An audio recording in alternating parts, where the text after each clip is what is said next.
इलाही को बहाना नसीब हो जाए। जो लोग नबी पे मरते हैं, जो इश्क नबी से करते हैं, जो लोग नबी पे मरते हैं, जो इश्क नबी से करते हैं, जो इश्क नबी से करते हैं, वो जिक्र नबी। प्रोफेसर हजरत मौलाना आदम मुस्तफ़ा साहब, प्रोफेसर इस्लामिया कॉलेज फिरोजाबाद के हजरत वाला तशरीफ लाए और अपने मवाइज़ हसना से हम तमाम सामाईन को महसूस फरमाए।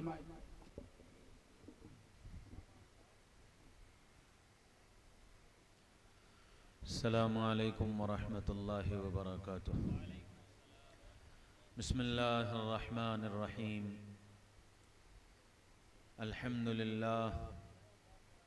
अल्हम्दुलिल्लाहि वकफ़ा व सलामुन अला इबादिहिल्लज़ीना इस्तफ़ा।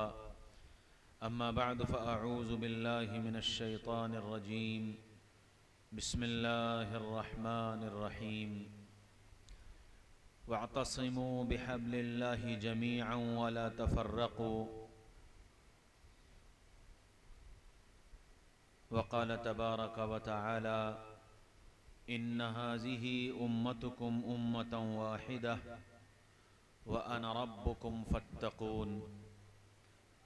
वक़ाल रसूलुल्लाहि सल्लल्लाहु तआला अलैहि वसल्लम ला तहासदू वला तबाग़ज़ू वला तदाबरू वला तनाजशू वकूनू इबादल्लाहि इख़वाना औ कमा क़ाल अलैहिस्सलातु वस्सलाम।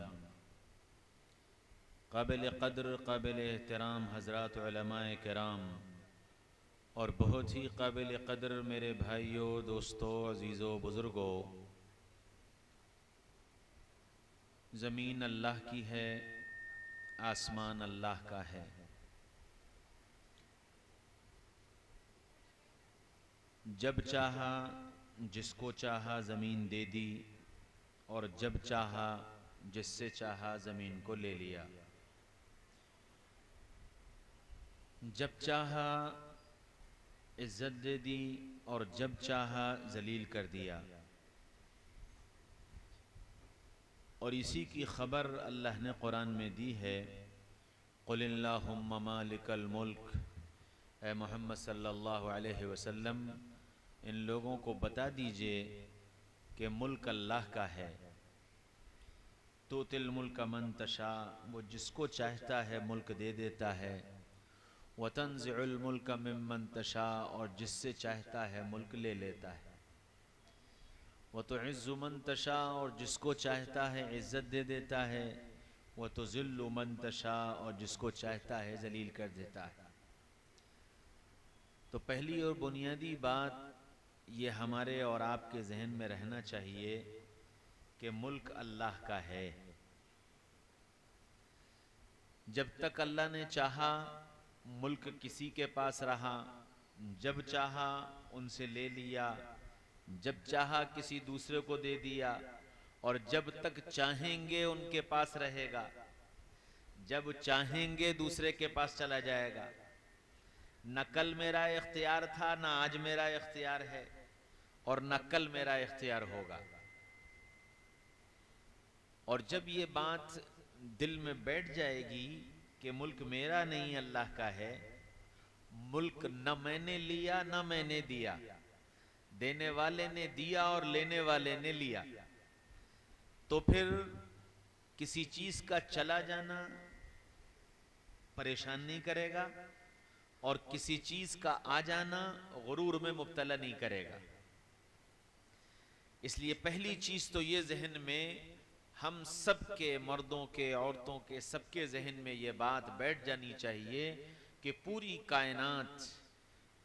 कायनात सिर्फ और सिर्फ अल्लाह की है। और वो अल्लाह जब चाहता है जिसको चाहता है देता है, और वो अल्लाह जब चाहता है जिससे चाहता है ले लेता है। अल्लाह ताला ने इस मुल्क पर एक लंबा अरसा हमें और आपको मौका दिया। अगर तारीख के औराक पलटे जाएं तो तकरीबन 750 साल ये मुल्क हमारी गोद में था, हमारे हाथों में था। और ये वो मौका था जब हम इस मुल्क के रहने वालों को और इस मुल्क के आसपास के बसने वालों को ये बताते कि एक अच्छा इंसान कैसा होता है। हम ये समझाते वहदानियत क्या चीज़ है। हम ये बताते कि रिसालत क्या चीज़ है। हम ये समझाते कि मोहम्मद सल्लल्लाहु अलैहि वसल्लम कौन सी ज़िंदगी लेकर आए थे, क्या देकर गए थे, क्या बनाना चाहते थे। ये एक जिम्मेदारी हमको मिली थी, लेकिन अफसोस सदअफसोस उस 750 साल के अरसे में हम लाल किले और ताजमहल बनाते रहे। और हम उन लाल किलों और ताजमहल को बनाकर अपनी कामयाबी और अपनी ताकत और अपने माल और अपनी चीज़ों का मुजाहरा करते रहे। हम ये भूल गए कि अल्लाह ताला ने ये जो मुल्क दिया था हमको क्यों दिया था और किस लिए दिया था। और जब अल्लाह ताला ने जो जिम्मेदारी हम पर डाली गई थी, हमने उस जिम्मेदारी को अदा नहीं किया, जो मकसद हमको दिया गया था वो मकसद हमने पूरा नहीं किया, तो फिर अल्लाह ताला का निज़ाम है, इन ततवल्लौ यस्तब्दिल कौमन गैरकुम सुम्मा ला यकूनु अमसालकुम। तुम नहीं करोगे, हम तुम्हें हटा देंगे, तब्दीली ले आएंगे। और मेरे भाइयों, दोस्तों, अजीजों, बुजुर्गों, ये दुनिया है, दारुल अस्बाब है, दारुल इम्तिहान है। यहाँ अल्लाह हर एक को मौका देता है। यहाँ अल्लाह हर एक को मौका देता है ताकि कल कोई ये न कह सके कि हमको मौका नहीं मिला, हम ये करके दिखा देते। इसलिए इस कायनात का निजाम ये है कि यहाँ मौका सबको मिलेगा, कुर्सी सबके हाथ आएगी, मनसब सबको मिलेंगे। अब कौन इसके साथ इंसाफ करेगा और कौन इसका हक अदा करेगा और कौन इसको अपनी दुनिया बनाने का, अपनी ऐशो इशरत का, अपनी अय्याशियों का, फहाशियों का, बेहयाइयों का इसको जरिया बनाएगा, यही एक इम्तिहान है। मेरे भाइयों, दोस्तों, अजीजों, बुजुर्गों, आज़ादी की जंग और आज़ादी की लड़ाई, इसके मुताल्लिक तफसील से हज़रत मौलाना मुस्तकीम साहब ने आपके सामने तारीख अर्ज कर दी। उसको दोहराने से कोई फायदा नहीं। मैं थोड़ी सी तवज्जो आपकी इस तरफ दिलाना चाहता हूं कि इस आजादी का मकसूद क्या था। क्योंकि इस वक्त की मौजूदा तस्वीर को अगर आप देखेंगे तो हमारे लिए आजादी का जो मकसद है, अगर वो मकसद वाज़े न हुआ तो हम तो एक ही कश्ती पर सवार हैं। जहां कल थे वहां आज है, या जहां आज है वहां कल थे। हमारे लिए तो कोई सूरत हाल तब्दील नहीं हुई। तो फिर इस आजादी का मकसद क्या था? क्यों इस आजादी के लिए इतनी बड़ी कुर्बानी दी गई, इतनी जानें दी गई, इतनी मेहनतें की गई, इतनी मशक्कतें उठाई गई? इसकी वजह क्या थी? जरा इस पर गौर करना पड़ेगा। क्या आजादी का मतलब यह था कि गोरी चमड़ी वाले हटकर काली चमड़ी वाले और सांवली चमड़ी वाले बैठ जाएं? क्या आजादी का मकसद सिर्फ ये था कि 7 समंदर पार से आने वाले लोग चले जाएं और इस मुल्क के रहने वाले लोग इस मुल्क पर काबिज हो जाएं? क्या सिर्फ यही एक मकसद था? अगर यही खाली मकसद था तो यकीनी बात है कि हम आजाद हो गए। लेकिन अगर मकसद इसके अलावा कुछ और था तो जरा गौर करना पड़ेगा कि हमारे अकाबिरीन ने, हमारे बड़ों ने, हमारे खानदान के आबा व अजदाद के बड़ों ने ये जो कुर्बानी दी थी और जिस खतरे को महसूस किया था, जिसकी वजह से आजादी का बिगुल बजाया गया था, वो खतरा क्या था? वो खतरा था लादीनियत का, वो खतरा था बेदीनी का, वो खतरा था यहूदियत और मजूसियत और नसरानियत का, वो खतरा था दीन से और ईमान से और इस्लाम से दूर हो जाने का, वो खतरा था अल्लाह को भूल जाने का, वो खतरा था मोहम्मद रसूलुल्लाह सल्लल्लाहु अलैहि वसल्लम की रिसालत की तालीमात को जिंदगी से निकाल फेंकने का। ये खतरात थे जिसको महसूस किया था हमारे अकाबिर ने, जिसको महसूस किया था हमारे बड़ों ने, कि अगर इस पर मेहनत न की गई तो आइंदा आने वाली नस्लों के ईमान को बचाना मुश्किल हो जाए। और इन बुनियादों की वजह से ही इतनी बड़ी मेहनत, इतनी बड़ी कुर्बानी, इतना बड़ा मुजाहिदा सबने मिलकर बर्दाश्त किया ताकि उम्मत के ईमान को सलामत रखा जा सके, ताकि इस उम्मत में उस तहजीब को और उस कल्चर को जिंदा रखा जा सके जो तहजीब मोहम्मद रसूलुल्लाह सल्लल्लाहु अलैहि वसल्लम छोड़ कर गए थे। लेकिन आज आजादी के 78 साल गुजरने के बाद मेरा यह सवाल इस मुल्क के रहने वाले मुसलमानों से भी है और हिंदुओं से भी है, बिरादरान वतन से भी है और अपने मुसलमानों से भी है, कि आज 78 साल के बाद हमने आजादी हासिल की है और आजादी की जिंदगी हम जी रहे हैं या हम अभी भी गुलाम बने हुए हैं। हमारी गर्दनों में अभी भी गुलामी की तौकें पड़ी हुई हैं।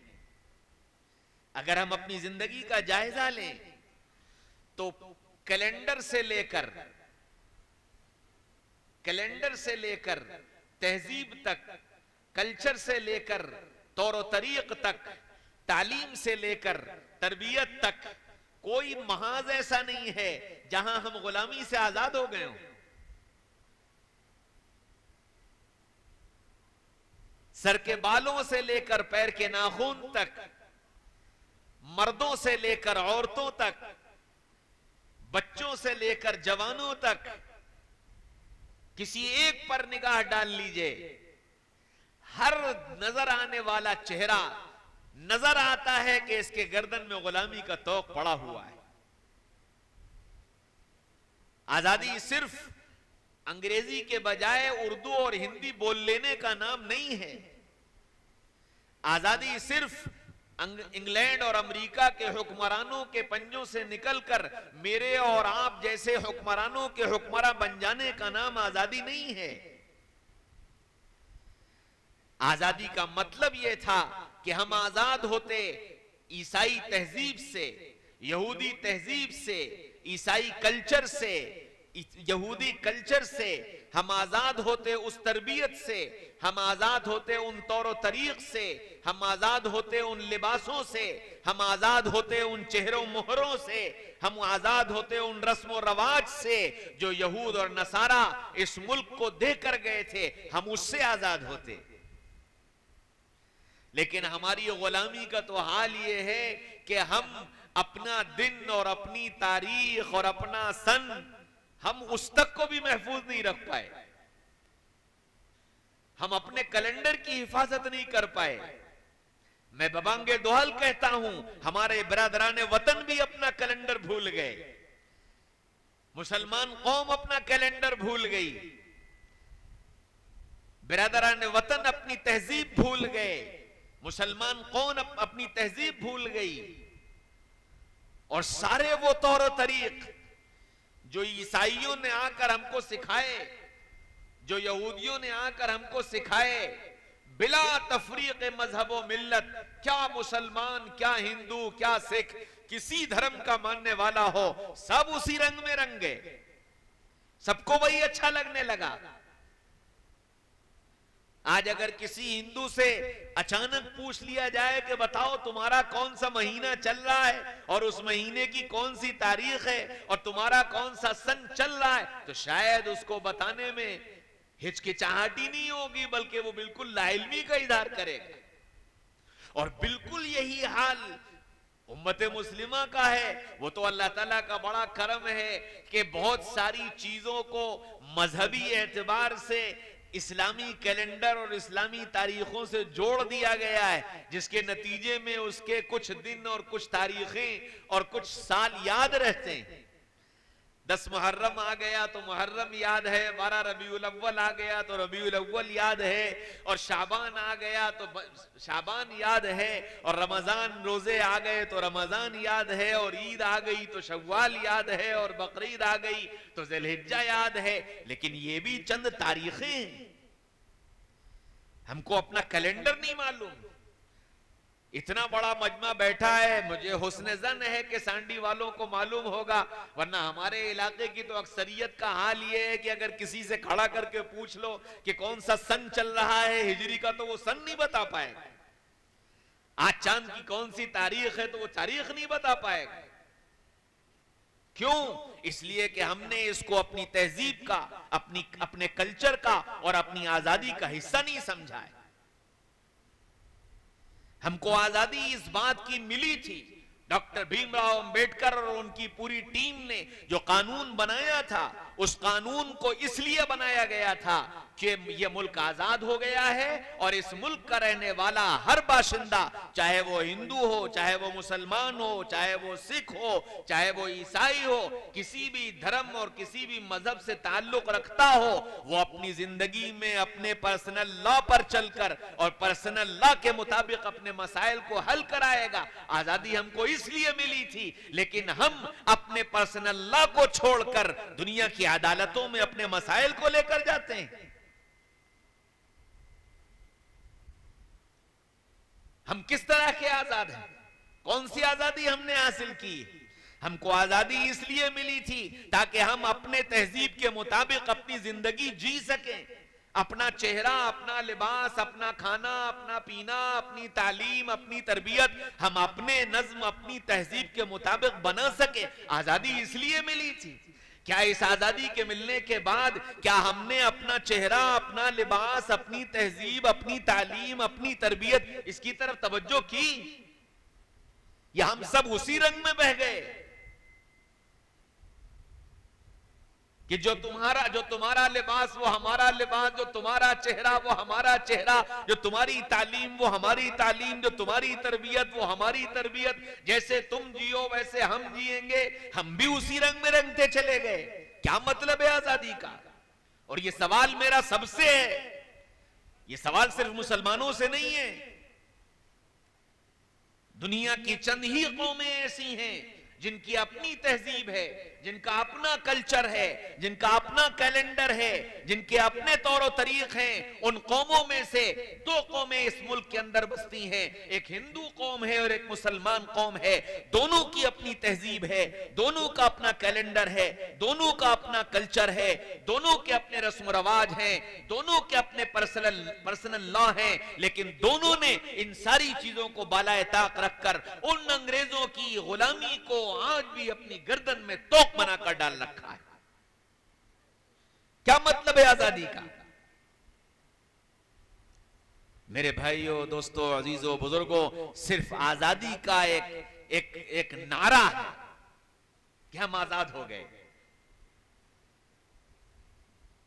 आजाद वो होता है जो अपनी सोच पर, अपनी तालीम पर, अपने कल्चर पर, अपनी तहजीब पर दुनिया की तहजीबों के मुकाबले में फख्र करता है कि मुझे जो तहजीब मिली है दुनिया की सबसे खूबसूरत तहजीब।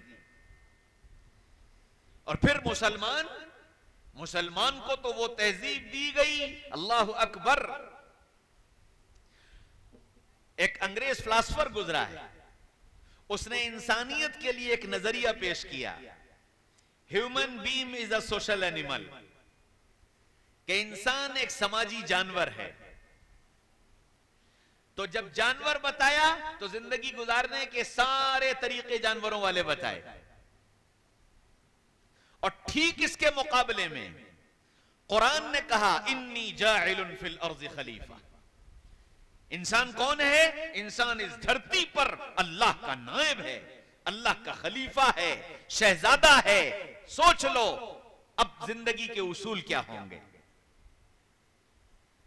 तुमको तो आजादी मिली थी कि तुम शहजादा बनकर जीते, तुमको तो आजादी मिली थी कि तुम वो तरीका इख्तियार करते जो शाहाना तरीका होता है, जो शाहों का तरीका होता है। क्यों? कि तुम दुनिया में शहजादे बनकर आए थे। वो जिन्होंने आकर तुम्हें गुलाम बनाया था, वो जिन्होंने आकर तुम पर कब्जा किया था, सिर्फ तुम्हारा मुल्क नहीं लिया था, तुम्हारे दिमाग को भी ले लिया था, तुम्हारे कुलूब को भी ले लिया था, तुम्हारी तहजीब को भी ले लिया था, तुम्हारे कल्चर को भी ले लिया था। सारी चीजों पर काबिज होकर तुम शहजादों को, तुम शाही खानदान के लोगों को देकर क्या गए? Human being is a social animal, कि इंसान समाजी जानवर है, आओ मैं भी जानवर, तुम भी जानवर बन जाओ। और सारी कौम जानवर बन गई, क्या हिंदू क्या मुसलमान, सब इस पर राजी और खुश हैं। अगर मैं मुआवजा करके आपको बताऊं तो खुद आपको समझ में आएगा कि हां हम कहां खड़े हैं और हमको बताया क्या गया था। एक मोटी सी बात है,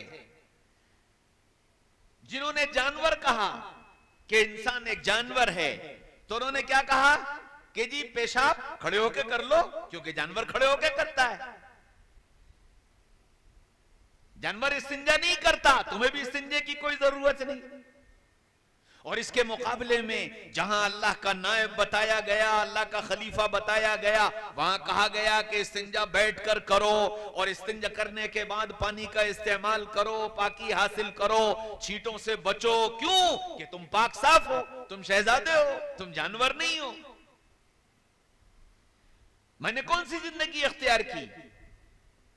मुझे जानवरों वाली जिंदगी पसंद आ गई। और उसके बाद नारा यह कि हम आजाद हैं। हमको लिबास दिया गया, मुहम्मदुर रसूलुल्लाह सल्लल्लाहु अलैहि वसल्लम और उनके सहाबा के जरिए एक लिबास मिला था, एक सूरत मिली थी, एक किरदार मिला था। हमको वो जिंदगी दी गई थी कि हम दूर से पहचाने जाते थे। दूर से लोग कह देते थे कौन आ रहा है, कि मुसलमान आ रहा है। और जो जानवर थे उन्होंने कहा जी लिबास की जरूरत ही नहीं, नंगे रहो। जानवर कपड़ा पहनता है? नहीं पहनता, तुम्हें भी कपड़ा पहनने की जरूरत नहीं। और पहनो तो जी हम जैसा पहना दे वैसा पहन लो, फटा पहना दे तो फटा पहन लो। हाँ, उठना बैठना मुसीबत हो जाए, ऐसा पहना दे तो ऐसा पहन लो। एक अंग्रेज जा रहा था रिक्शे में, और रिक्शे से उतरा तो उसकी पैंट फंस गई, और फंस के वो पैंट यहां से फट गई। अब वो बाजार में था, क्या करता, फटी पैंट पहने हुए जा रहा था। इस मुल्क के नौजवान ने देखा कि ओहो, इंग्लैंड का रहने वाला घुटने पर फटी पैंट पहने हुए जा रहा है, लगता है इंग्लैंड में फैशन बदल गया। दोनों गए दुकान पर, नई पैंट बनवाई। जब बन के तैयार हो गई, कहने लगे जी इसे फाड़ दो। कहने वो क्यों? कहने लगे जी अब फैशन यही हो गया है। तो बाजार में फटी पैंट बिकने लगी, फाड़ फाड़ के बिकने लगी। क्या आजादी है, सुभान अल्लाह। एक साहब खड़े हुए थे लखनऊ स्टेशन पर, कैंटीन पर चाय पी रहे थे। वही एक अंग्रेज भी खड़ा चाय पी रहा था। कैंटीन वाले के यहां बर्फ आई, वो बर्फ ला करके जब उसने सिल्ली उस पर रखी तो वो एक बर्फ का टुकड़ा टूटा, और वो चाय का कप लिए खड़ा हुआ था, वो पत्थर पर फिसलता हुआ आया और उसके कप में चला गया। अंग्रेज के कप में, चाय के कप में बर्फ का टुकड़ा चला गया। एक हमारा हिंदुस्तानी खड़ा हुआ तो उसने कहा अच्छा, इंग्लैंड में फैशन बदल गया है, चाय में बर्फ डाल के पीते हैं। तो उन्होंने चाय ली कैंटीन वाले से, और चाय लेने के बाद कहने लगे कि जरा सा बर्फ डाल दो। उन्होंने कहा भाई चाय है, चाय में बर्फ, वो भी पी रहे थे ना चाय में बर्फ डाल करके, इंग्लैंड के हैं तो फैशन बदल के आपको नहीं मालूम, चाय में बर्फ डाल दीजिए। वारे आजादी, बड़े अच्छे आजाद हैं हम। ऐसी गुलामी,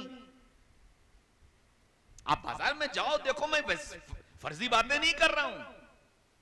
पूरी पूरी फैक्ट्रियां चल रही हैं फटी पैंट सिलने के लिए, कि फटी पैंटें बिकेंगी। उनका जी यहां से फटी, यहां से फटी, इधर से फटी, इधर से फटी, जितनी ज्यादा फटी उतना ज्यादा बड़ा फैशन। वारे आजादी, कौन सी आजादी में जी रहे हैं हम? अंग्रेज आया, उसने उसके चेहरे पे बाल आए ही नहीं थे, कुदरती तौर पर उसके चेहरे पे बाल आए ही नहीं थे। तो उन्होंने कहा अच्छा, मर्द को भी औरत जैसा बन जाना चाहिए। तो उसने अपनी जिंदगी, और मर्दों ने औरतों जैसी जिंदगी बना ली, और औरतों को यह समझाया कि तुमको तो मर्दों ने कैद कर दिया पर्दे में, तुम तो आजाद हो, पर्दा उतारो। तो औरतों से पर्दा उतरवाया, उनको बेहया बनाया, सड़कों पे फिराया, घुमाया और दुनिया की हवसनाक निगाहों के हवाले किया। आपने सारी दुनिया में चीजों के बेचने के लिए अगर इस्तेमाल देखा होगा तो औरतों को देखा होगा। औरत इतनी सस्ती हो गई, साबुन बेच रही है, टॉफी बेच रही है, चॉकलेट बेच रही है, बिस्कुट बेच रही है, हर चीज के लिए औरत का इस्तेमाल। वारे आजादी, बड़ी अच्छी आजादी हासिल की हमने। मेरे भाइयों, दोस्तों, अजीजों, बुजुर्गों, आजादी का मकसद क्या था? हमारे बड़ों ने यह आजादी दिलवाई क्यों थी? चाहे वो हिंदू हो चाहे वो मुसलमान। क्या वो इसलिए आजादी दिलवा कर गए थे कि तुम ईसाइयों के गुलाम बन जाना, तुम अंग्रेजों के गुलाम बन जाना, तुम उनके लिबास को अपना लिबास बना लेना, तुम उनकी तहजीब को अपनी तहजीब बना लेना?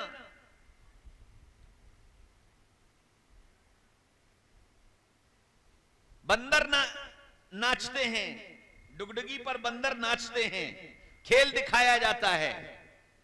तो दुनिया को यह समझाया कि देखो तुम भी जानवर हो, जैसे बंदर नाचता है तुम भी नाचो। सारी कौम को नाचने पर लगा दिया। वारे आजादी, बड़ी अच्छी आजादी मिली कि डुगडुगी पर नाच रहे हैं, इशारों पर नाच रहे हैं। हमको एक तहजीब दी गई थी, एक कल्चर था। हिंदू औरत सड़क पर निकलती नहीं थी, उसका घूंघट इतना लंबा होता था कि सालों साल अपने घर के अंदर गुजार देती थी, और घर के मर्दों को उस औरत की शक्ल देखना नसीब नहीं होती थी। यह हिंदू तहजीब थी। आज उस तहजीब के में जिंदगी गुजारने वाली औरत और लड़की सरे बाजार फिरती है और दुनिया की हवसनाक निगाहें तकती। मुसलमान औरत को पर्दा दिया गया था, और उस पर्दे में उसकी इज्जत थी, उसकी इस्मत थी, उसकी हिफाजत थी, उसका हुस्न था, उसका जमाल था, उसकी कीमत थी। लेकिन आज मुसलमान औरत ने भी गुलामी में आकर पर्दे को उतार कर फेंक दिया और सरे बाजार फिरने लगी। दुनिया की हवसनाक निगाहें उस पर पड़ने लगी, और फिर गोदों में अय्याश पलने लगे, फहाश पलने लगे, बेहया पलने लगे, आवारा पलने लगे। वारे आजादी, क्या मिला इस आजादी से? यह आजादी तो इसलिए थी कि हम मुल्क के अंदर हम अपनी तहजीब, अपना कल्चर, अपना कानून, अपना पर्सनल लॉ, हम उसके मुताबिक जीते, जिंदगी गुजारते, अपने बच्चों की तरबियत करते, उनको वो तालीम देते जिससे ये समझते, छोटे और बड़े का फर्क समझते, अपने और पराये का फर्क समझते, जिंदगी जीने का उसूल समझते, बड़ों का अदब करना सीखते। हिंदू धर्म में सिखाया गया था हर बड़े के पैर छूना, हर बड़े के सामने सर झुका देना। ये एक तहजीब थी, एक कल्चर था। मैं लखनऊ यूनिवर्सिटी के सामने एक मंदिर बना हुआ है, वहां से गुजर रहा था। दो नौजवान मोटरसाइकिल पर जा रहे थे, उन्होंने मंदिर के सामने अपनी मोटरसाइकिल को हल्का किया और अब पैडल के बल पर आधे खड़े हुए और जोर से चिल्लाया, हनु हाय, हनु हाय, ये कहकर आगे बढ़ गए। वो हनुमान जी को जो है वो प्रणाम कर रहे थे, क्या कहकर? हनु हाय। ये तहजीब मिली, ये आजादी मिली। क्या मकसद था इस आजादी का? इस आजादी से चाहा यह जा रहा था कि एक ऐसा समाज वजूद में आए, एक ऐसी कौम वजूद में आए जो आपस में एक दूसरे से मोहब्बत करने वाली हो, एक दूसरे के वक्त पर काम आने वाली हो, एक दूसरे की भूख मिटाने वाली हो, एक दूसरे की जरूरतों को पूरा करने वाली हो, एक दूसरे का सहारा बनने वाली हो, बिला मजहब की तफरीक के ये आपस में मिलजुल कर मुल्क को तरक्की की राहों पर ले जाने वाले बने। इन बुनियादों पर इस मुल्क की आजादी की मेहनत और आजादी की जंग लड़ी गई थी। इस आजादी के बदले में हमें क्या मिला? इस आजादी के बदले में हमें नफरतें मिली, हमें दुश्मनियां मिली, हमें आपस के झगड़े मिले, हम मजहब की बुनियाद पर लड़े, हम बिरादरियों की बुनियाद पर लड़े, हम जबानों की बुनियाद पर लड़े, हम इलाकों की बुनियाद पर मिले। क्या आजादी इसीलिए दिलवाई गई थी? कभी सोचा हमने? मेरे भाइयों, दोस्तों, अजीजों, बुजुर्गों, हमने आजादी के मफहूम को नहीं समझा। आजादी वो थी जो मोहम्मद रसूलुल्लाह सल्लल्लाहु अलैहि वसल्लम ने सहाबा को दी थी। सैयदना उमर रज़ी अल्लाहु अन्हु अमीरुल मोमिनीन हैं और मिंबर पर खड़े होकर स्पीच दे रहे हैं। गार्ड ऑफ ऑनर मिल चुका है, स्पीच दी जा रही है और उस स्पीच के दौरान एक गरीब आदमी मंजमे के बीच से खड़ा होता है और यूं कहता है, उमर अल्लाह से डर। क्या हुआ? बैतुल माल में ये चादर तूने फलां को कैसे दे दी? तेरा हक कहां था उस पर? और वो बादशाह वक्त, वो अमीरुल मोमिनीन कहता है, अल्लाह तेरा शुक्र है कि मेरे बीच ऐसे लोग मौजूद हैं जो मेरा गिरेबान पकड़ सकें और मुझसे सवाल कर सकें। लाओ ऐसी आजादी की मिसाल पेश करो।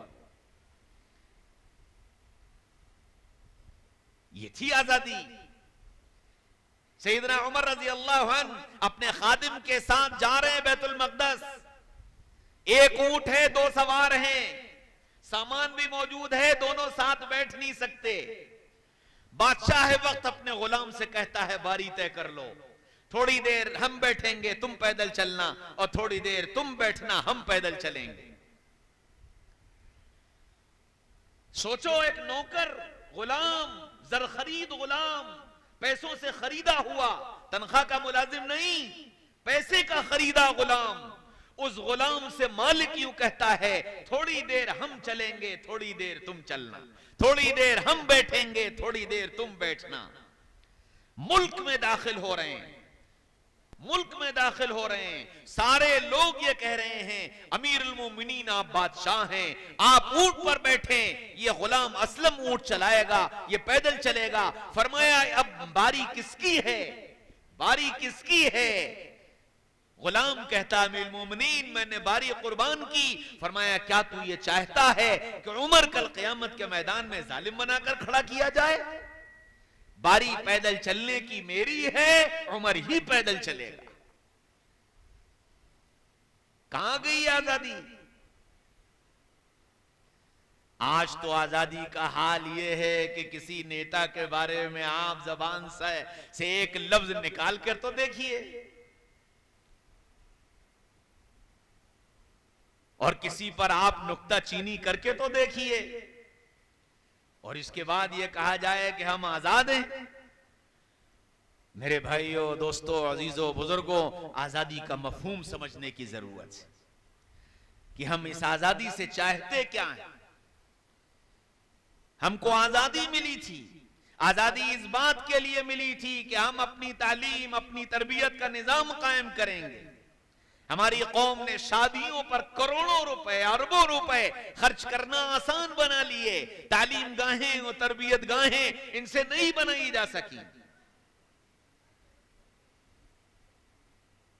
अभी हमारे आलिम मौलाना महमूद मदनी साहब ने 6 महीने का सर्वे करवाया है और उस 6 महीने के सर्वे में 2 लाख करोड़ रुपया मुसलमान ने सिर्फ शादी पर खर्च किया है, सिर्फ शादी पर 6 महीने के अंदर। और इसी फिर ये कौम शिकायत करती है, हमारे इदारे नहीं हैं, हमारे कॉलेजेस नहीं हैं, हमारी यूनिवर्सिटियां नहीं हैं, हमारी तरबियत गाहें नहीं हैं, हमारे कारखाने नहीं हैं, हमारे तरक्की की राहें नहीं हैं। कहां से आएंगी वो चीजें, कहां से आएंगे वो असबाब जो कौम खाने में, नामो नमूद में, चटोरपन पे दुनिया की दौलत लुटा रही हो और उससे कौम के लिए ऐसे काम न हो रहे हो जो मुस्तकबिल में कौम के काम आने वाले हैं। तो वो कौम कैसी आजाद है और वो कौम कैसे तरक्की कर सकती? कभी सोचा हमने इसको?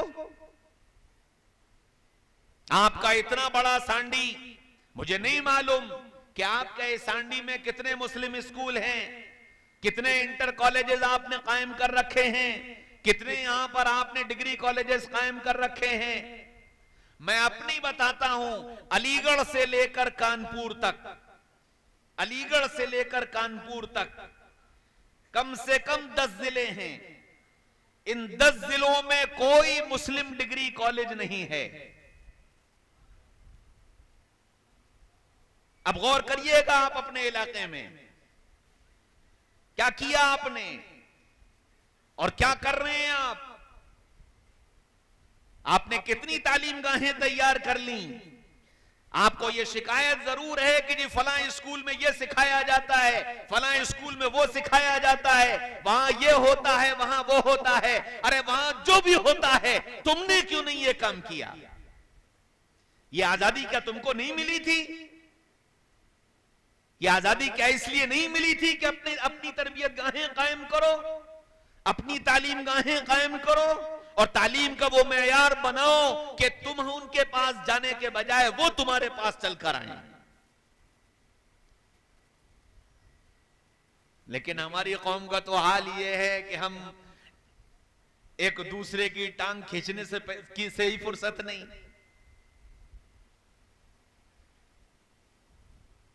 हमारे वालिद साहब,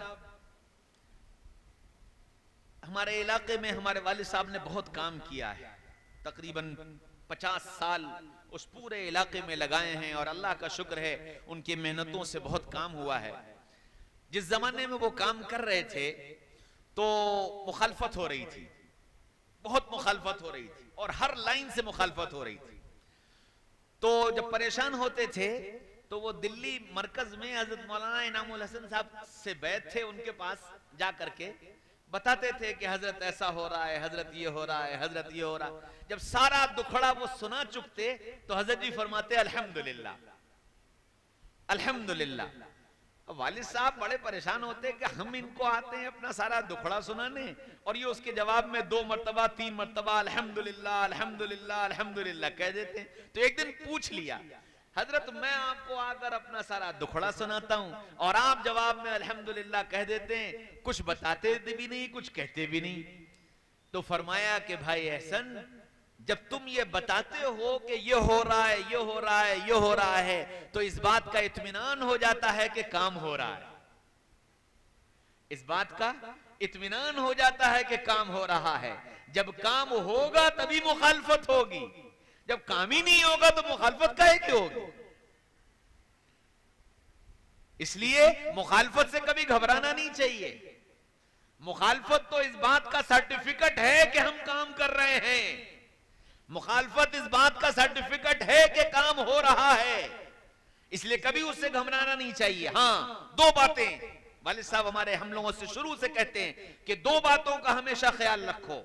जब कोई काम करने चलो ये देख लो अल्लाह उसके रसूल के बताए हुए तरीके के खिलाफ तो नहीं है, और दूसरी बात ये देख लो कि जो काम तुम कर रहे हो इस काम से अल्लाह राजी होगा या इस काम से अल्लाह नाराज होगा। अगर उस काम से अल्लाह राजी है और वो काम अल्लाह उसके रसूल के बताए तरीके के मुताबिक है, फिर तुम दुनिया में किसी की परवाह मत करो, काम करते चले जाओ, अल्लाह तुम्हारे मुआविन बनाता चला जाए और काम होता चला जाए। इसलिए बिल्कुल नाउम्मीद होने की जरूरत नहीं, दिल छोटा करने की जरूरत नहीं, हिम्मत तोड़ने की जरूरत नहीं। काम में लगे रहो, काम करते रहो, अल्लाह राहें खोलते रहेंगे। मुखालफत करने वालों को जवाब देने वाले भी अल्लाह पैदा कर देंगे, वो सब जवाब देंगे, तुम्हें कोई जरूरत नहीं पड़ेगी। और जहां जवाब देने वाले नहीं होंगे वहां जवाब देने वाला अल्लाह खुद खड़ा हो जाएगा। याद रखो। इसलिए ये देखो कि हम क्या कर रहे हैं, हमारी जवानी कहां लग रही है, हमारा पैसा कहां लग रहा है, हमारी सलाहियतें कहां लग रही हैं, हम अपने औकात कहां गुजार रहे हैं।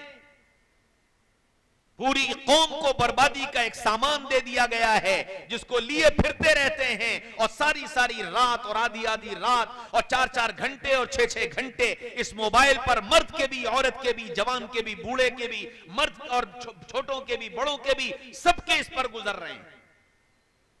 और यह एहसास नहीं है कि वक्त बर्बाद हो रहा है, यह एहसास नहीं है कि वक्त जाया हो रहा है। और वक्त की बर्बादी और वक्त का जाया होना यह तो नंबर 1, नंबर 2 की चीज थी। नंबर 1 मसला यह है कि इस मोबाइल ने सारे कल्चर को, सारे अखलाक को, सारे किरदार को, सारे कैरेक्टर को, सारी हया को, सारी चीजों को खत्म करके रख दिया है। बेहयाई के उरूज पर पहुंच गए हैं आज के बच्चे और बच्चियां। अपनी जिंदगी के अखलाक, अपनी जिंदगी के किरदार सब भूल चुके हैं। जिस तरह अंग्रेज जानवर बना हुआ है, खुद भी जानवर बनने के लिए तैयार है। जिस तरह बेहयाई और फहाशी की जिंदगी सारी मगरिबी दुनिया गुजार रही है, आज हिंदुस्तान का नौजवान, चाहे वो मर्द हो और चाहे वो औरत हो, वो नौजवान भी उसी बेहयाई की जिंदगी में चलना अपनी कामयाबी समझ रहा है। वाह रे आजादी! और पूरे माशरे को तबाह बर्बाद कर दिया गया। आजादी से चाहा यह गया था कि हर कौम अपनी अपने तशख्खुस के साथ इस मुल्क के अंदर जिए। मुसलमान अपने तशख्खुस के साथ, हिंदू अपने तशख्खुस के साथ, सिख अपने तशख्खुस के साथ, ईसाई अपने तशख्खुस के साथ, अपने तशख्खुस के साथ जी सकें। आजादी इसलिए हासिल की गई थी। और मेरी बात की दलील आप उठाकर देख लो, डॉक्टर भीमराव अंबेडकर का बनाया हुआ कानून, उस कानून को पढ़िए, उस कानून के मुकदमे को पढ़िए। वो कानून और उसका मुकदमा आपको बता देगा कि उस कमेटी ने कानून किस सोच के साथ बनाया था। लेकिन जब हम खुद ही भूल गए,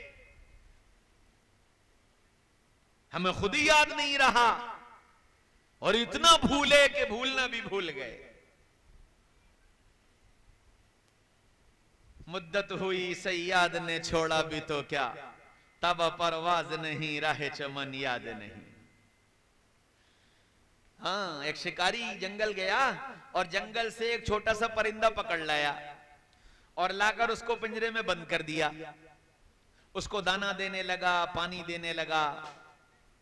सालों गुजर गए, वो परिंदा बड़ा हो गया, चहचहाने लगा, गुनगुनाने लगा, फड़फड़ाने लगा।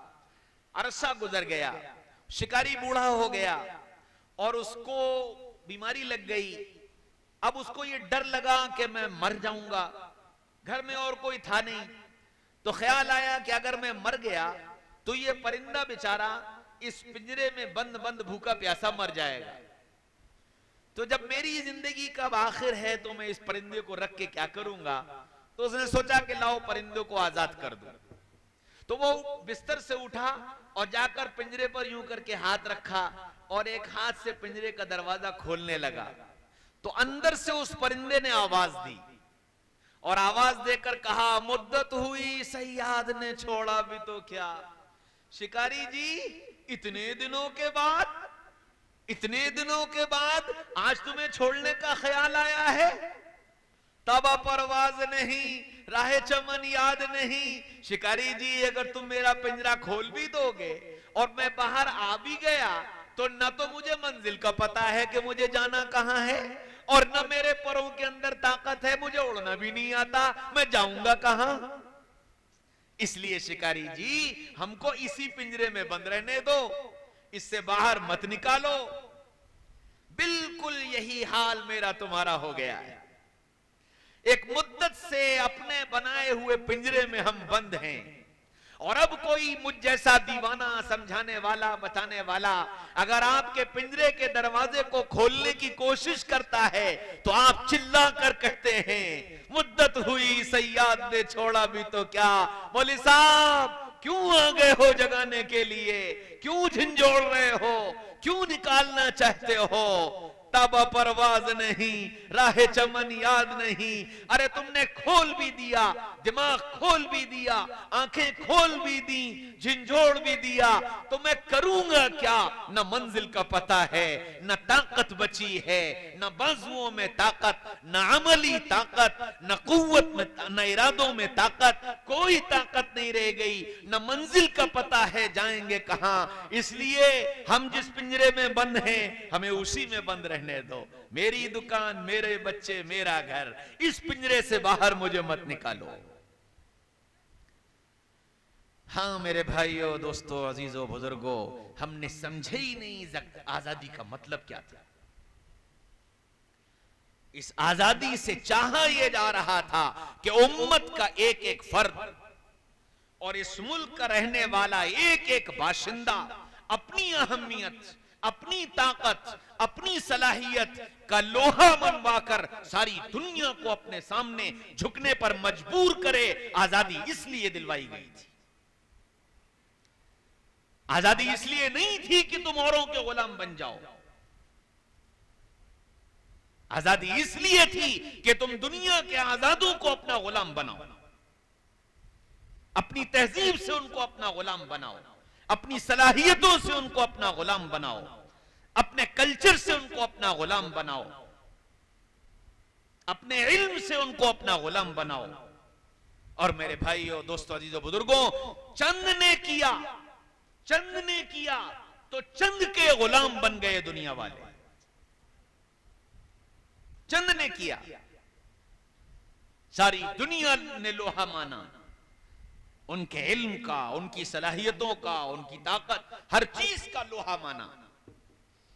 चाहे वो हिंदू धर्म से ताल्लुक रखते हों और चाहे वो मुसलमान धर्म से ताल्लुक रखते हों।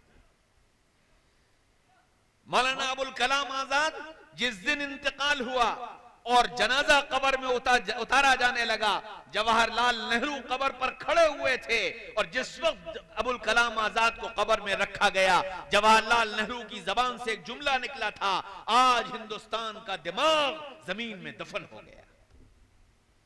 आज हिंदुस्तान का दिमाग जमीन में दफन हो गया।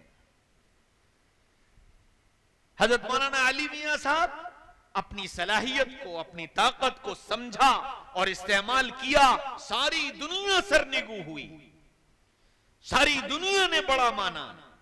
मैं यमन गया, वहां अरबों से मुलाकात हुई, वहां की यूनिवर्सिटी में गया तो वो सारे यूनिवर्सिटी के प्रोफेसर्स, यूनिवर्सिटी के वाइस चांसलर, वो ये कहते थे कि हमने हिंदुस्तान में अगर किसी को जाना है तो वो अबुल हसन अली मियां नदवी।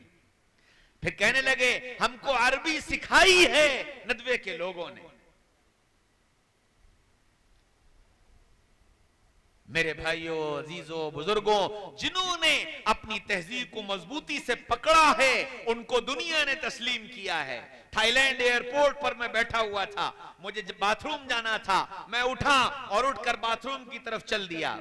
वहां जो साफ करने वाले, सफाई करने वाले स्वीपर थे, तो वो एक लेडी थी, तो वो मुझसे कहने लगी आपका ये बाथरूम नहीं है। मैंने कहा क्या मतलब? वाई? तो कहने लगे कि नहीं, यहां पानी नहीं है, आप मुसलमान हैं, आप लोग पानी इस्तेमाल करते हैं, आपका बाथरूम उधर बना हुआ है।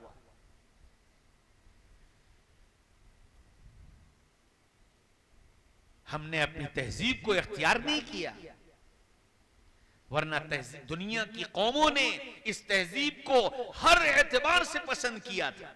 मोहम्मद रसूलुल्लाह सल्लल्लाहु अलैहि वसल्लम जो तहजीब देकर गए थे, आज की साइंस उस तहजीब के एक एक चीज को साबित कर रही है कि मोहम्मद रसूलुल्लाह जो तहजीब दे करके गए हैं, एक साफ सुथरे पाकीज़ा इंसान के लिए उससे ज्यादा बेहतरीन और साफ सुथरी और हाइजेनिक जिंदगी कोई और नहीं हो सकती।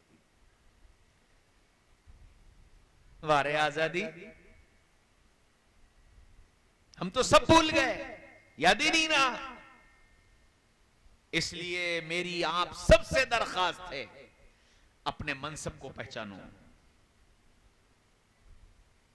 अपनी सलाहियतों को पहचानो, अपने जान और माल का सही इस्तेमाल करो। और इसके जरिए से बड़े काम किए जा सकते हैं। उन बड़े कामों को करो। एक इलाके के चंद लोग आए एक आलिम के पास, ये कहने लगे कि जी हम एक यूनिवर्सिटी बनाना चाहते हैं और उस यूनिवर्सिटी में के बनाने में जो जमीन लगेगी वो जमीन हम देने के लिए तैयार हैं। उस पर खर्चा होने वाला कितना पैसा होगा? तो उन्होंने बताया कि 15 करोड़ रुपया लगेगा। उनका इतना पैसा हमारे पास नहीं है। पूछा कहां रहते हो? कि फला इलाके में। आबादी कितनी है? कि जी इतनी। कि ठीक है प्रोग्राम करो, सबको जमा करो, हम आ रहे हैं। वहां प्रोग्राम हुआ, जमा हुए, इलाके के लोगों को जमा किया गया। एक बड़ी तादाद इलाके की ही जमा हुई और उनके सामने उसका पूरा खाका रखा गया और सिर्फ इलाके वालों ने तय किया कि हाँ ये काम हम करेंगे। 1.5 साल के अंदर उस पूरे इलाके ने 15 करोड़ रुपया जमा करके यूनिवर्सिटी बना दी। इसी हिंदुस्तान में आप नहीं कर सकते हो? यहां जरूरत नहीं है। सांडी वालों को जरूरत नहीं है डिग्री कॉलेज की। सांडी वालों को जरूरत नहीं है इंटर कॉलेजेस की। सांडी वालों को जरूरत नहीं है इंग्लिश मीडियम अच्छे स्कूलों की, ऐसी तरबियत गाहों की जहां आने वाली नस्लों की वो तरबियत की जा सके कि जब किसी कौम के सामने और किसी ऑफिसर के सामने हमारी कौम का बच्चा खड़ा हो तो वो आंखों में आंखें डालकर बात कर सके, अपनी बात तस्लीम करवा सके, अपनी बात मनवा सके। क्या ये इस्तेदाद और सलाहियत पैदा करने की क्या सांडी वालों को जरूरत नहीं है? मेरे भाइयों, दोस्तों, अजीजों, बुजुर्गों, आपके अंदर इस्तेदाद है, आपके अंदर सलाहियत है, आपके पास वो सारे असबाब हैं जिन बुनियादों पर ये काम हो सकते हैं। सिर्फ आपको एक फिक्र होने की जरूरत है। सिर्फ एक फिक्र होने की जरूरत है। एक फिक्र हो जाए, तय कर लें, अज़्म कर लें कि ये काम करना है। सब लग जाओ, अपनी धुन बना लो। आप अपनी आंखों से देखोगे कि चंद दिनों के अंदर अल्लाह वो काम पूरा करा दे।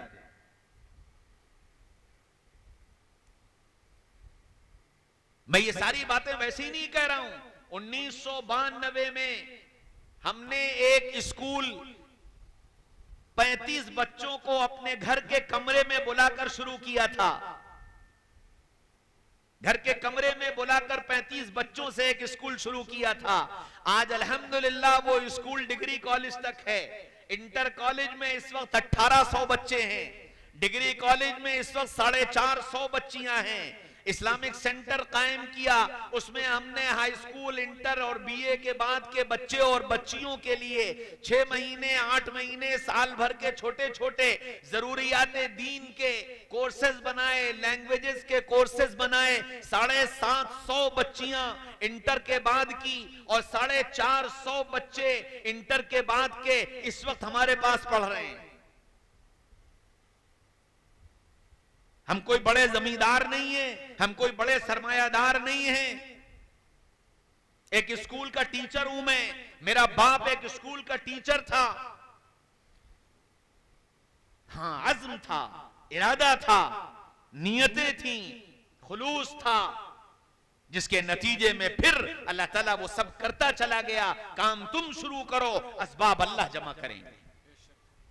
इरादे तो करो करने के। जब आजादी मिली हुई थी, जब तुम आजाद थे, सब कुछ कर सकते थे, बना सकते थे, हो सकता था, किया जा सकता था। उस वक्त ताजमहल बन रहे थे, लाल किले बन रहे थे, बुलंद दरवाजे बन रहे थे, अय्याशियां हो रही थी, तफरीहें हो रही थी, मैसूर घूमे जा रहे थे, कश्मीर घूमे जा रहे थे, पैसा लुटाया जा रहा था, शादियों पर बर्बाद किया जा रहा था। और अब बैठ कर हाय हाय करते हो और फिर ये कहते हो ये नहीं हुआ, वो नहीं हुआ, ये नहीं हो रहा, वो नहीं हो रहा। कौन मुजरिम है इसका? मेरी बातें कड़वी लगे तो माफ करना। मुझे नहीं लगता कोई आपसे इतनी बातें कहता होगा, मुझे नहीं लगता कोई इतना आपको झंझोड़ता होगा, क्योंकि हम बयान करने वालों का भी एक सिलसिला बन गया है कि बात वो करो जो गुजर गई या बात वो करो जो होगी। इस वक्त की मत करो। हाँ मौलवी साहब आप पुरानी सुनाओ, वाह वाह मौलाना ने बड़े अच्छे अच्छे किस्से सुनाए, या आगे की सुना दो कि अच्छा कयामत से पहले ये होगा, दज्जाल आएगा और यूं होगा और ऐसा होगा वैसा होगा, वाह वाह बड़ी अच्छी तकरीर थी, बड़ा मजा आया। एट प्रेजेंट मैं क्या कर रहा हूं, एट प्रेजेंट मुझे क्या करना है, मेरी क्या जिम्मेदारी थी, मैं क्या कर रहा हूं। मर्द भी सोचे, औरत भी सोचे, अल्लाह ने सलाहियतें दी हैं, इसका इस्तेमाल सही करो। पैसा दिया है, इसका इस्तेमाल सही करो।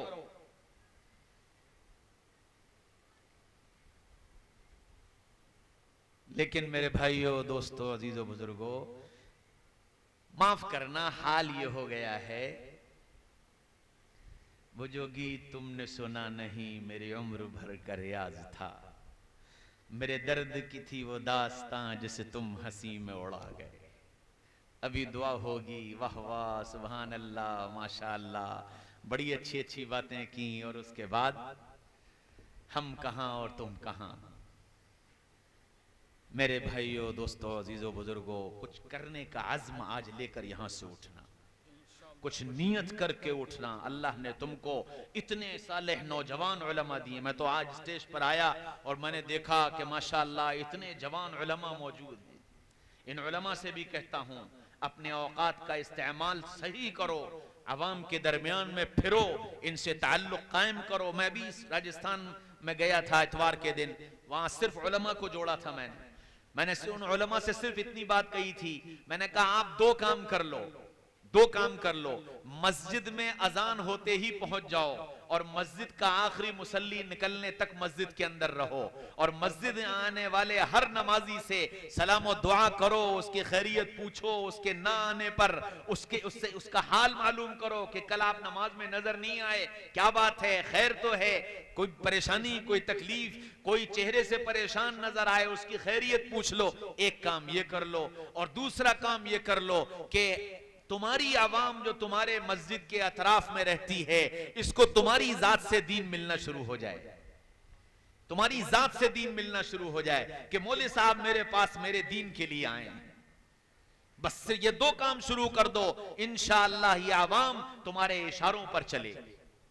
जैसे तुम कहोगे, ये जितने इर्तिदाद के वाकयात होते हैं कि जी इर्तिदाद आ गया, इर्तिदाद फैल गया और यूं हो गया, तू हो गया, उसकी वजह सिर्फ ये है कि आवाम का अपने उलमा से राब्ता कमजोर हो गया।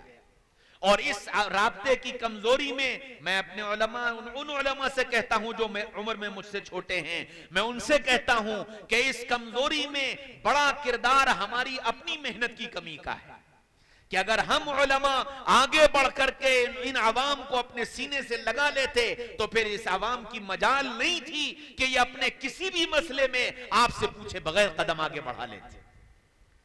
अल्लाह ने आपको एक जमात दी है, आप इनके साथ आइए, ये आपके साथ आए और मिल करके एक मिसाल कायम कीजिए। सांडी को नमूने की बस्ती बनाइए, तालीमी इदारे कायम कीजिए, तरबियत गाहें कायम कीजिए, वो निजाम कायम कीजिए जो यहाँ के पूरे मुआशरे को तब्दील कर दे। ऐसा निजाम और ऐसा माहौल कायम कीजिए।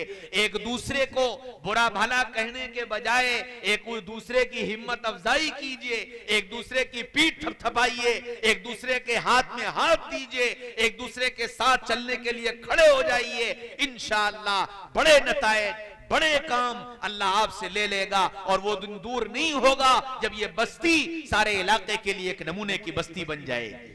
करेंगे, सब करेंगे इंशाअल्लाह। हाँ, मेरी अब बहनों से भी दरखास्त है, तुमको अल्लाह ने बड़ी सलाहियत दी है, तुम अपनी सलाहियतों का इस्तेमाल करके इस पूरे माशरे को तब्दील करने की सलाहियत रखती हो।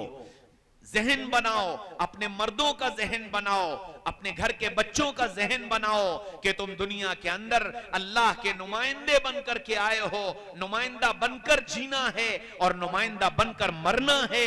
ये सोच और फिक्र अपने बच्चों के अंदर मुंतकिल करना मेरी बहनों तुम्हारी जिम्मेदारी है। सोचो सोचो, उम्मे सलमा ने, आयशा ने, हंसा ने किस तरह अपने घर वालों की जिंदगियों में वो रंग भरा था कि उनमें हर एक फर्द दुनिया के लिए नमूना बनकर जिया और उनकी जिंदगियां नमूना बन गईं। तुम भी इसी तरह अपनी जिंदगी को नमूना बनाओ और अपनी गोदों में पलने वाले बच्चों को दुनिया के लिए आइडियल बनाकर पेश करो, ताकि दुनिया ये देखे कि हाँ, जहां अच्छी तरबियत, अच्छे सोच, अच्छे मिजाज, अच्छे फिक्र के साथ बच्चों की तरबियत होती है, वो कैसे नमूना होते हैं, इसकी मिसाल तुमको कायम करनी है। आज यहां से माँ और बाप दोनों ये नियत लेकर के जाओ कि इंशाअल्लाह आने वाला वक्त और आने वाला मुस्तकबिल हमारा होगा इंशाअल्लाह।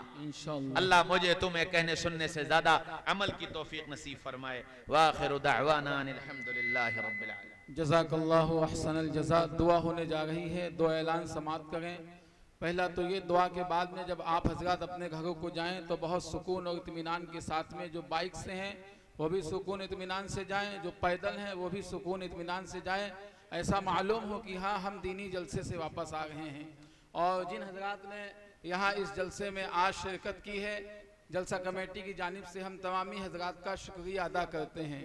और एक ऐलान ये समाप्त करें कि जो ये नौजवान हैं, इसी में से दो नौजवान मोहम्मद सलमान और मोहम्मद आमिर मंसूरी, और इनके साथ में कुछ और नौजवान जुड़े हैं कि जिनकी मेहनतों से ये सामने तामीरी काम आपको नज़र आ रहा है।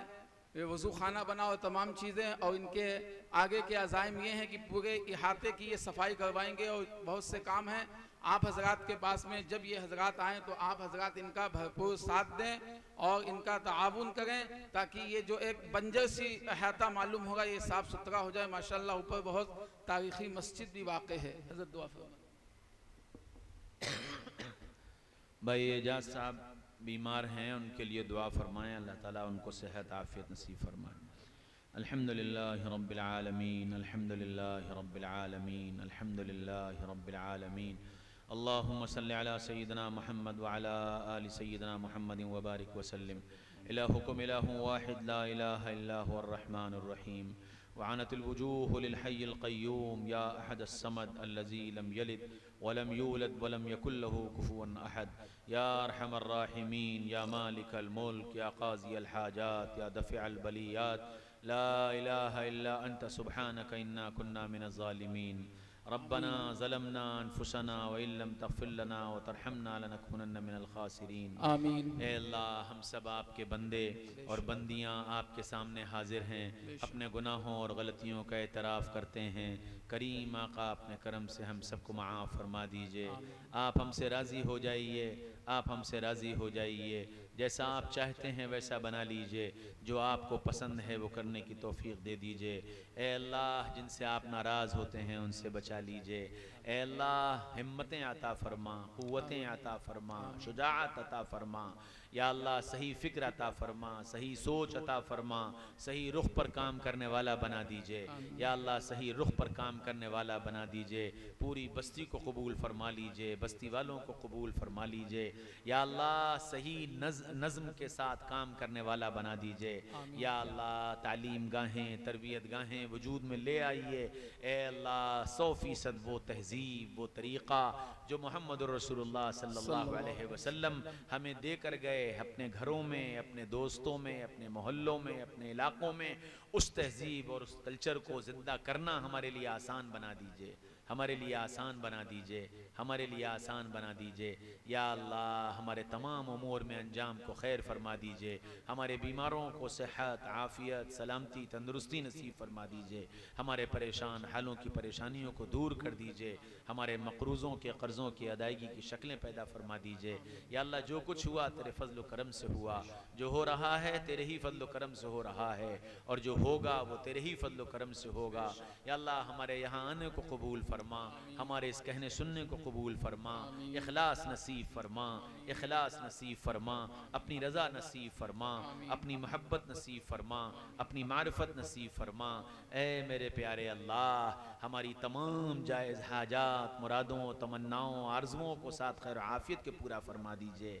ए मेरे प्यारे अल्लाह, एक दरख्वास्त और है आपसे, हम सब का नाम ले लेकर हमारे आका सय्यदना मुहम्मद रसूलुल्लाह सल्लल्लाहु सल्लल्लाहु अलैहि वसल्लम की खिदमत अक़दस में हदिया दरूद व सलाम पेश फरमा दीजिए और उसे कबूल फरमा लीजिए और उसे नजात का ज़रिया बना दीजिए। व सल्लल्लाहु तआला अला खैर खल्क़िही मुहम्मदिन व आलिही व सहबिही अजमईन बिरहमतिका या अरहमर राहिमीन।